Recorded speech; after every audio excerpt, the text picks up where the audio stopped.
हनुमान जी की परिक्रमा, भैरव की परिक्रमा, शंकर भगवान की परिक्रमा, शिव जी के जितने रुद्र अवतार हैं, शंकर भगवान के जितने अंश अवतार हैं, इन सब की परिक्रमा का भाव 3 परिक्रमा का।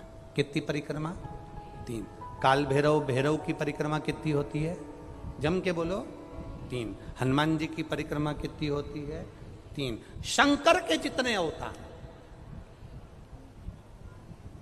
मेरे भोलेनाथ के जितने रुद्र अवतार हैं, मेरे शिव के जितने अवतार हैं, मेरे शंकर के जितने अंश अवतार हैं, उनकी सबकी परिक्रमा 3 है।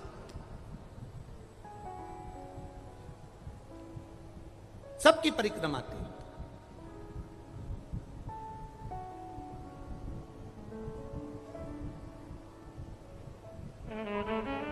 शिव परिक्रमा का भी भाव है, 3 परिक्रमा शंकर की भी है, पर पूरी नहीं। कैसी? आधी। आधी भी कैसी? प्रत्येक शंकर की परिक्रमा का स्मरण होना चाहिए आपको। ये समझे जरा, बहुत अच्छी तरह से आज कथा निकली है तो उसको समझ ले।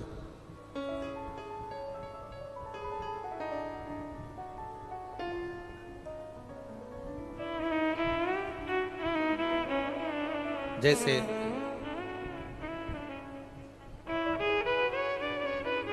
एक डब्बी और होगी ना, एक डब्बी और है ना, एक डब्बी और है उसमें देख लें।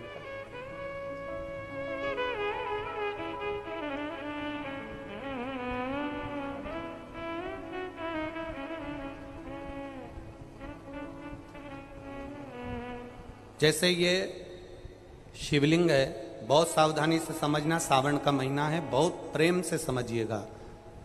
शिव की आदि परिक्रमा जो हम करते हैं, उस परिक्रमा का फल हमें बाबा कब प्रदान करते हैं वो समझने वाला विषय, ठीक है।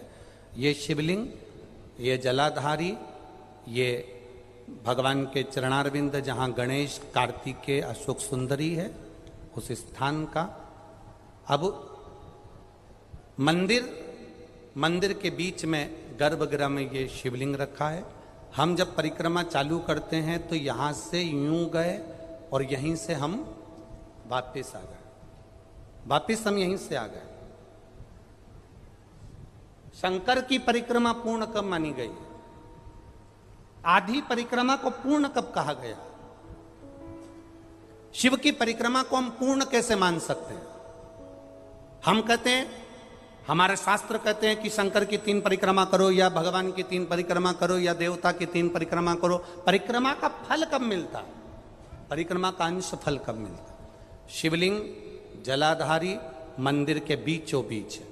जब मंदिर के बीचों बीच है, नंदी बाहर है, आपने परिक्रमा करना प्रारंभ करा, पूजन करने के बाद यहाँ तक गए, यहाँ से पानी बहता है, जल बहता है, तो हम इसको लांघते नहीं है। नहीं लांघते ना, इसको लांघते नहीं है। जब हम परिक्रमा करने के लिए यहाँ तक जब पहुँचते हैं, पहुँचने के बाद यहीं से थोड़ा सा पीछे हटकर हमको शंकर के शिवलिंग के वहीं से खड़े होकर नंदी का दर्शन करना चाहिए। जब हम परिक्रमा कर कर वापिस लौटते हैं, नंदी का, इस शिवलिंग के सम्मुख से जब बाहर बैठे नंदी का हम दर्शन करते हैं और वापिस अपनी जगह पर आकर खड़े होते हैं, तब हमारी परिक्रमा एक पूरी मान ली जाती है और उसका फल हमें प्राप्त होता है।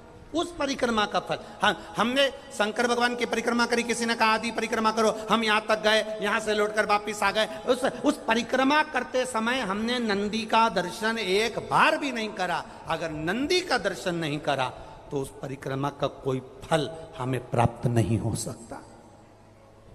उस परिक्रमा का कोई फल हमें प्राप्त नहीं हो सकता। अब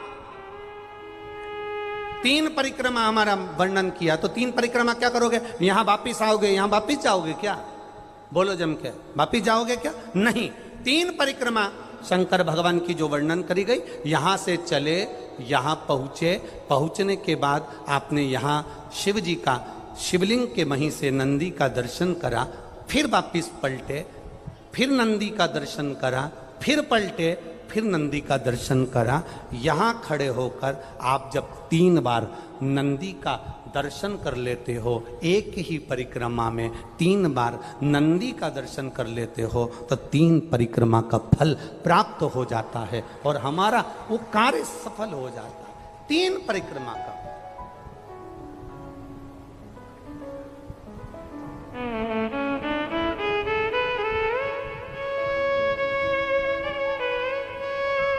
तीन परिक्रमा का फल हमें प्राप्त। शिव के जितने गण हैं, भगवान शंकर के जितने अंश अवतार हैं, रुद्र के जितने अंश अवतार हैं, भगवान शिव के जितने अंश अवतार हैं, उनकी परिक्रमा का क्रम